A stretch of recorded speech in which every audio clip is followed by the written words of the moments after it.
Bom dia, amado Senhor. Deus é bom, sempre bom. Como é bom começar um dia, né? Diante do Senhor, da palavra dele.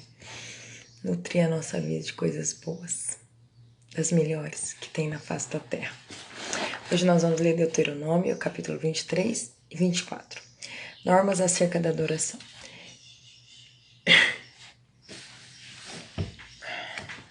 Se um homem tiver os testículos esmagados ou o membro amputado, não terá permissão de entrar nas reuniões sagradas do Senhor. Se alguém for filho ilegítimo, nem ele nem seus descendentes até a 10ª geração terão permissão de entrar nas reuniões sagradas do Senhor. Nenhum amonita ou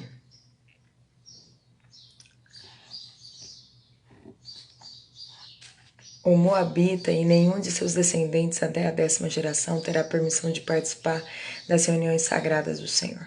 Essas nações não os receberam com alimento e água quando vocês saíram do Egito.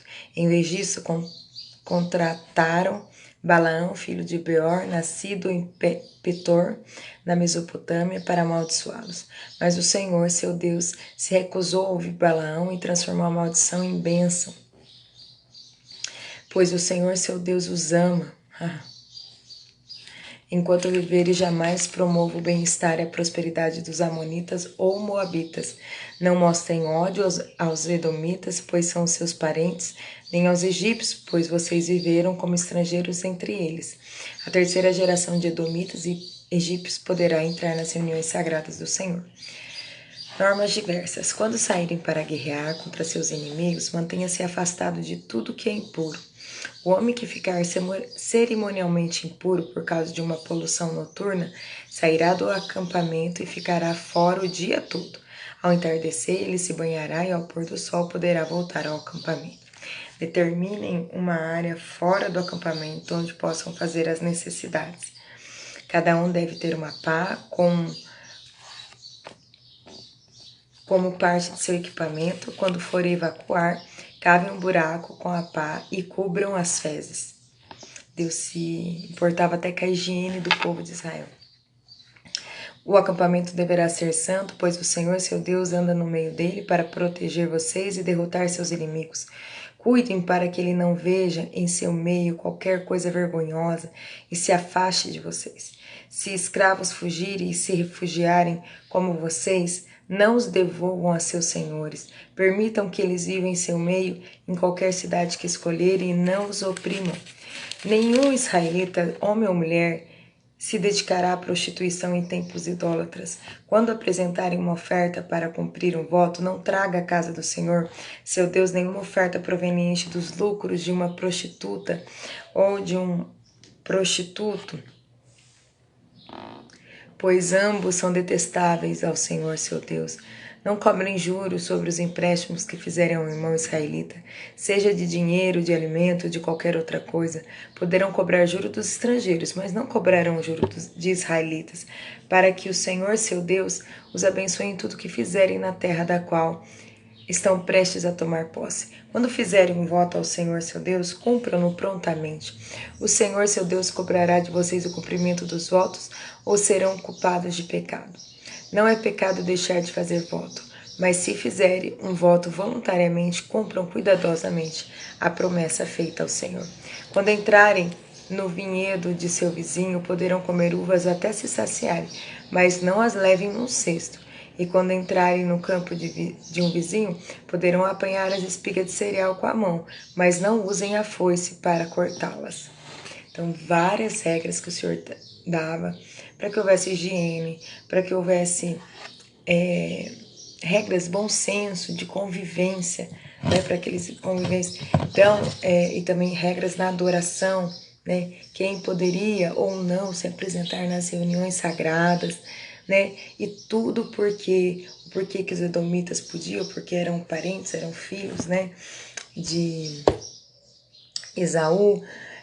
Já os amonitas e os moabitas não, porque não usaram de misericórdia com o povo de Israel. Então é interessante como Deus vai cuidando de cada detalhe, assim como Ele cuida da nossa vida em cada detalhe.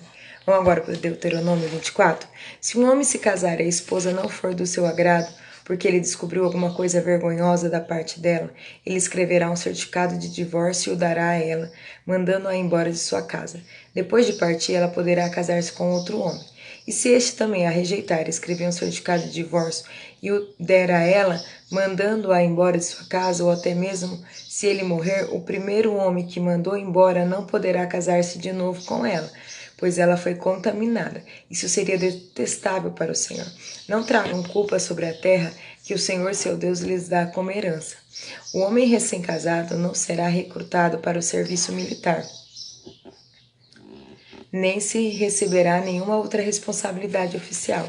Estará livre para passar um ano em casa, proporcionando alegria à mulher com quem se casou. Era uma regra de convivência. Não tome um conjunto de pedras de moinho, nem mesmo só a pedra de cima, como garantia de uma dívida, pois o dono precisa das pedras para obter seu sustento. Se alguém sequestrar um irmão israelita e o tratar como escravo ou vender, o sequestrador terá de morrer. Desse modo, vocês eliminarão o mal do seu meio.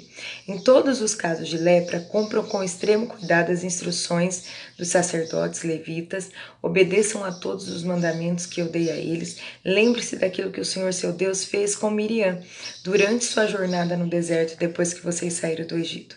Se um de vocês emprestar algo a seu próximo, não entre na casa dele para pegar o objeto que ele lhe oferecer como garantia. Espere do lado de fora enquanto ele pega o objeto e traz para você. Se ele for pobre e lhe der o manto como garantia, não o guarde consigo durante a noite.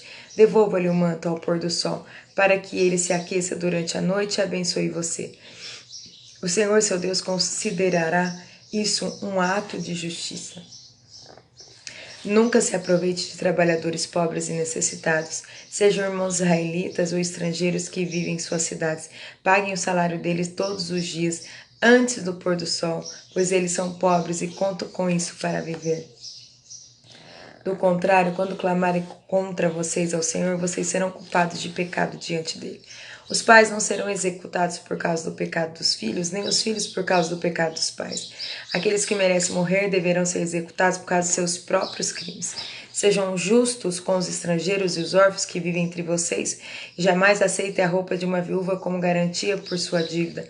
Lembre-se sempre de que vocês foram escravos no Egito e de que o Senhor seu Deus os libertou da escravidão. Por isso eu lhes dou estas ordens. Quando estiverem fazendo a colheita de suas lavouras e esquecerem um feixe de cereais no campo, não voltem para buscá-lo. Deixem-no para os estrangeiros, para os órfãos e para as viúvas. Então o Senhor seu Deus os abençoará em tudo o que fizerem. Quando sacudirem as azeitonas de suas oliveiras, não passem pelo mesmos ramos 2 vezes. Deixem as azeitonas restantes para os estrangeiros, os órfãos e as viúvas. Quando colherem uvas dos seus vinhedos, não passem novamente pelas videiras. Deixe as uvas restantes para os estrangeiros, os órfãos e as viúvas. Lembre-se de que vocês foram escravos na terra do Egito, por isso eu lhe dou essas ordens. Então, você vai ver que lá na frente, Ruth e Noemi, elas são abençoadas com essa lei da colheita, né? Que sempre deixava algo para os órfãos, viúvas e estrangeiros.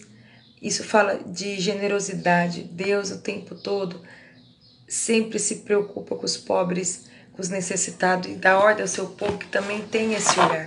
Então nós precisamos ter esse olhar sobre os necessitados, sobre os que precisam. Deus possa abrir os nossos olhos. Ju, eu também sou pobre, eu não tenho muito, mas às vezes o que para nós é muito pouco pode sobrar na mesa de alguém. Que o Senhor nos dê esse olhar sobre o todo, não só sobre nós. Vamos orar sobre isso? Abba, Pai, nós te agradecemos. O Senhor é bom, o Senhor é bom, o Senhor é bom. Obrigado pelas suas misericórdias que não têm fim. Ajuda-nos a olhar ao nosso redor e, Senhor, sermos instrumentos de bênção. Senhor, abençoar aqueles pobres, os que estão em pobreza e necessidade, o órfão, a viúva, o estrangeiro. Não nos deixe, Senhor, insensíveis e olhando somente para nós. Em nome de Jesus, perdoa os nossos pecados quando nos falta a generosidade. Senhor, o Senhor é um Deus generoso que ofertou o seu Filho amado por amor a nós. Que nós possamos também ofertar tudo que o Senhor tem nos dado, Senhor, da forma que o Senhor deseja sobre a vida das pessoas que estiveram ao nosso lado. Nós te pedimos, abençoa esse dia, nos dá a graça, que a sua palavra esteja em nós, que nós a cada dia possamos guardá-la no nosso coração. Obrigado por tudo, pois teu é o reino, o poder e a glória para sempre. Amém? Deus te abençoe e até amanhã.